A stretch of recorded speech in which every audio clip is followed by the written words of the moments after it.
kwa akareterewa na umukonda umukoma gashyi kamwe ku rukundo wamumenya ko kambama kamoze kabakiziba ubwo rero ntaga muzaniye kurya ibijumba gusa sana muretere kurya kandoro ye kayihari uwo mugore muri kumwe ntaga naye uwo mukazi wa mbere wabo byari bizanye sana muretere kurya kandoro kwawe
Verse 9 mpaka bakuti musazi na mana ubwo mwiyambuye umuntu wa kera n'imirimo ye chifukwa munavura muntu wakudara wa machimo na chito zake nimugere muhira murasoma ko musanzwe mufite za Bibiliya mukafika ku nyumba mupabeshyane anakama musazi na mana ndagira ngo nsobanura aho ngaho nifuna nikambe apo burya kubeshyana n'ikindi kintu kunamana ni kintu kinangu iyo wabeshya umugore wawe ukabeshya umugabo wawe munganame mwamuna wakora umukazi wako no kuvuga ngo nta cyizere yongera kukugirira cecetekero cy'Imasira muri Yeve uba wibeshye nishi wazinama iyo ubeshya umugore wawe ukanama mukazi wako ukabeshya umugabo wawe ukanama mwamuna wako uba wibeshye nishi uzinama weka kuko ni umubiri umwe nawe chifukwa ni tupili mozi na iwe tumara kuvuga ngo umwe n'uyu abatikakamba tu ni mukazi wawe uyu ni mwamuna wawe uyu biraba birangiye bizankara vasira abana bacu ro twarabigishije bana batiti nabapunzisa kugira ngo abantu bakundane kuti abantu bakondane uko ubagenda bamenyerana mwamene bayenda bajayiranira bagende barushaho gukundana mumongera pafupi naye umusheri wawe mufate neza uswitaje wako musunge bwino hotero rugira kanya ko kumusohokana ukazitenga time sometimes you go out abana narababwiye ndababwira ndi uyu nguyu ureba abana nabawuzana tu wamene wona cyumba na za matora zari zihari venze ko vonze ku nyumba ariko hari icyo ashaka kuma kuri kimozi cyamene afuna narakibabwiye hano hari abana ninabawuza beka bakiziba ubwo rero ntaga muzaniye kurya ibijumba gusa sana muretere kurya kandoro ye kayihari uwo mugore muri kumwe ntaga naye uwo mukazi wa mbere wabo byari bizanye sana muretere kurya kandoro kwawe yenzeko rice nyama vonze venzeko kwawe kugira ngo mube umuntu umwe afuna kuti mungare toperi mozi abo bantu mubafate neza aba bantu mubasunge bwino be muri wose haleluya amen babyumvishe kodi mwamvera tubwizanye ukuri tiye tuuzane chazona ibyo bintu byose nibigenda neza bizaba bintu vonse vikaenda bwino zintu zizawanze kugerana mu ijuru nje pamenete zakwanisa kuenda tonse kumwamba sanga kenshi mucuruza amaswiti mu mashopu uzapeze kamugurisa amaswiti mu mashopu mwako nugenda gura handa gaswiti bakukayenda samwe wajya kugafata hari ugure kaswiti kawana pacha uyende umuuza ati switi kulikanduka inakuletera uga 50 ngwe orogrika 50 ngwe aramuryohera as a surprise kama mukondweresa urinze ibintu byose uchira vonse chifukwa akareterewa na umukonda umukoma gashyi kamwe ku rukundo wamumenya ko kambama kamozi uyu muntu mubana no gufata neza muri bonse bati ni wosunga ikimenyetso cy'urukundo kizibiso cya gikondi kandi nkweguriye ibyanjye byose nakupasa zanga zonse. amen Amen, amen. Amashyi. Manja kuri Yehova, manja kuri Yehova. Mwambitse impeta Nakuvalika ringi ikimenyetso cy'urukundo kizibiso cya gikondi kandi nkweguriye ibyanjye byose. rero nakupasa nayo nezanga zonse. Yes. Yamupasa bonse.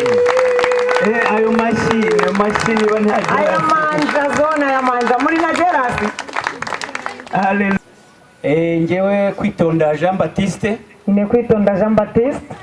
Ndi imbere y'itorero ry'Imana n'imbere y'Imana. Niri kusogoro kwa Mulungu na chechi yake. Nemeje cyangwa nkakurikiza gahunda ngenderaho mpabwa n'amategeko y'igihugu cya Zambia. Navomekeza na kukonga la muro ya mene ni pasidwa na government ya Zambia. Nemeje ko Habimana Olivier Navomera kuti Habimana Olivier abaye umugabo wa Jezira. Ankara mwamuna wa Ntibinyurwa Gisela. Nongera kuvuga ko Jezira Na kamafuti kuti Gisela abaye umugore wa Olivier. Ankara mukazi wa Olivier. Kandi cy'Imana yavuze ntihakagira ugitandukanya. Chamene Mulungu waguri sana kuliko anga separate. Amen. Amashyi.